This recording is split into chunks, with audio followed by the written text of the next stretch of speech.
Hi everyone, myself Vamsi Krishna. In this session, we are going to deploy Azure Kubernetes Service Cluster using Azure CLI.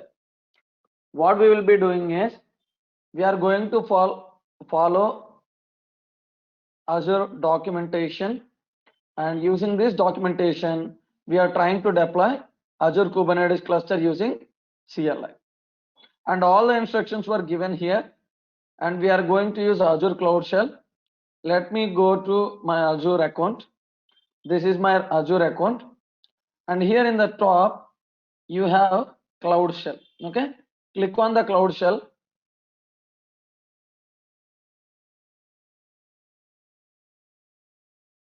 We'll wait until our shell gets opened, and inside the Cloud Shell we are going to follow few instructions. The first thing is we are going to create a resource group, and next thing we are going to create a AKS cluster, and then we are going to connect to the cluster, and finally we are going to run the application in the Kubernetes cluster with the YML file. We'll go here. Our terminal is almost ready. We'll go back to the first step. Our first step is we need to create a resource group. The first step is we need to create a resource group. Basically, resource group is a logical group in which Azure resources are deployed and managed. Whenever we create a resource group, we need to specify a location. This location is where our resource group metadata is stored. Now, the first command is this. We are going to create a resource group with the name my resource group, and the location is East US. Go to our Cloud Shell, and you can say right click and paste, or else you can use shift insert. You can do one out of this. Now, if you see our resource group is created, this is my subscription ID, this is my resource group, and this is my resource group name. Okay, now we have the resource group. Next thing, we need to create a EKS cluster. For monitoring EKS cluster, if you want, you can enable, you can register operations management, operational insights. You can register these two so that you can monitor your cluster also. As I said, you can use shift insert as well. I'm registering operations management and operation insights. Next thing, if they are not registered, you need to register. Once they are already registered, if you want, you can see them. Now scroll down, and this is the command to create a AKS cluster.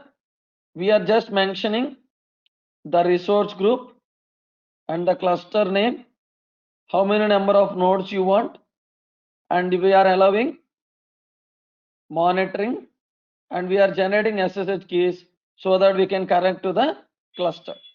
Copy this command and just create the cluster. We need to wait until this cluster gets created. Okay, this cluster will get created and it will create a single node. Because we are mentioning the node count as 1, we will have only one worker node. Let this process finish.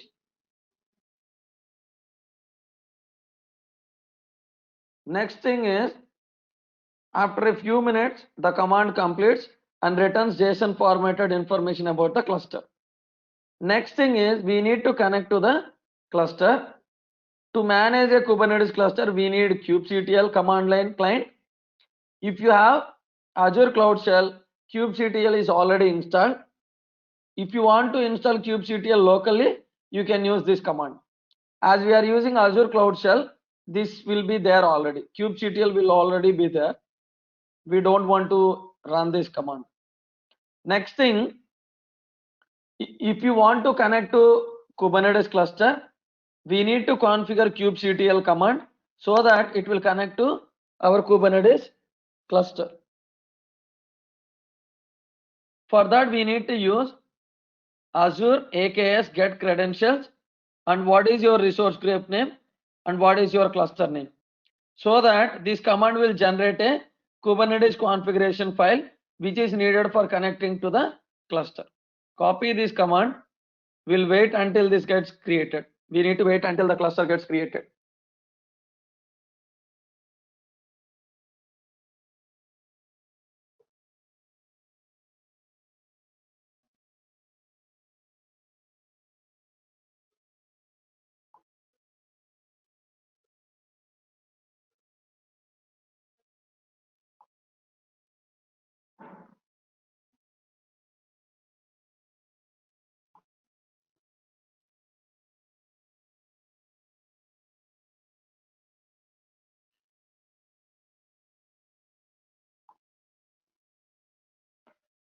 Unless cluster is created, we cannot do any activity. We need to wait until the cluster gets created.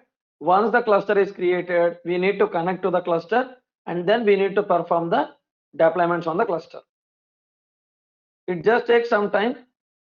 We need to wait until this cluster gets created. All the instructions are mentioned in the Azure documentation itself. We don't want to do anything else. We are doing this step now.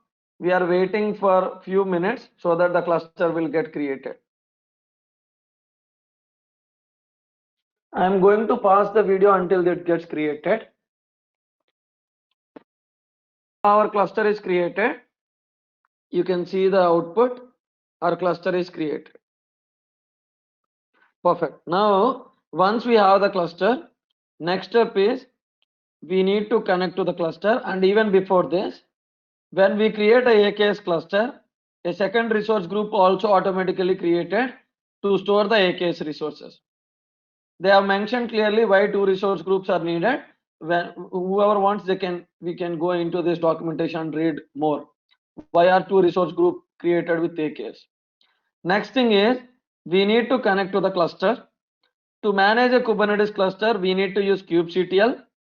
If you are using Azure Cloud Shell, kubectl is already installed. For that reason, I am skipping this step. Next thing is to configure kubectl to connect your UKS cluster, we need to get the credentials. We need to get the Kubernetes configuration file so that we can connect to our cluster. Copy this command and execute it here. Now, I already have something. I'm going to override this. Okay, now I have a config file here. If you want, you can verify. This is my Kubernetes config file. Sorry.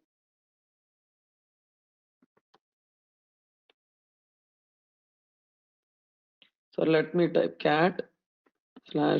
This is my username. This is the Kubernetes config file. Okay. This Kubernetes config file is needed to connect to the Kubernetes cluster.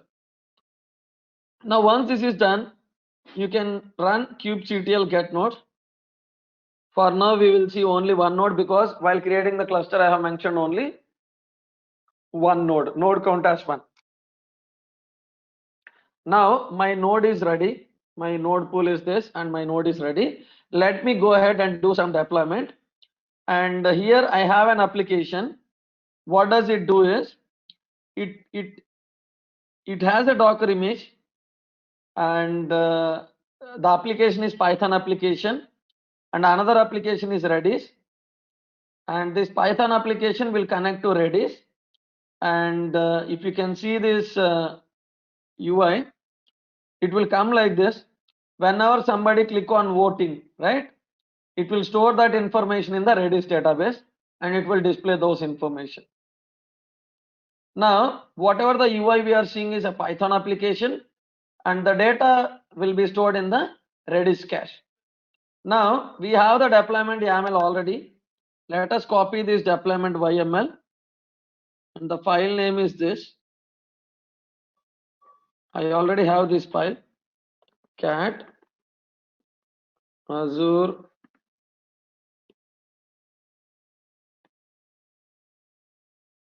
okay.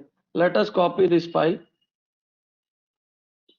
We can say vi azure-vote.yml. Here we need to add this YML.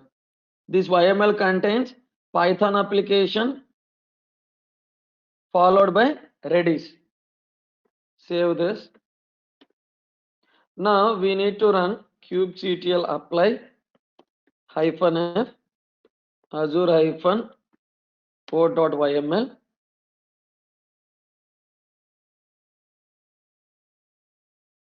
Now it created a deployment, it created a service. Let us see the deployment. Kubectl get deployments. We have 2 deployments and we will see the pods.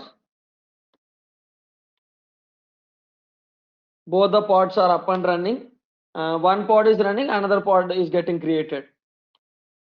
Azure Vote Friend is the Python application you can see here.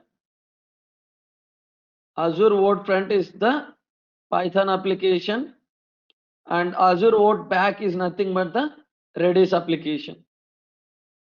You can see here we are using Redis image for the Azure Vote backend application. Okay, front end is a Python application, backend is a Redis application.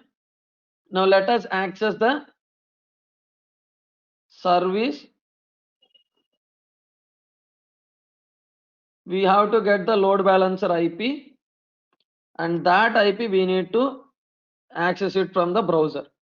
Okay, we have the external IP. Copy this external IP, access it from browser. We need to copy the external IP and access it from the browser. Now we are getting this Azure voting application. Whatever you select, let's say you select cats, it will increase 1 count. You say dogs, it will increase 1 count. Again you select this, it is increasing the count. Whenever you click on reset, it will get reset. Now this data is persisted in the Redis, and now we are able to successfully create a AKS cluster, and we are able to do a deployment which has both front end and back end application. Now I am going to delete the resources. Now you can delete the resource using AZ group delete. You can delete the resources. This will delete the deployment, and at the same time it will delete the cluster as well, because we are deleting the resource group. Whatever the resources that are present in resource group will get deleted automatically. Go here and delete the resource group, so that we created the cluster under this resource group, it will get deleted automatically. Thanks everyone for watching this video.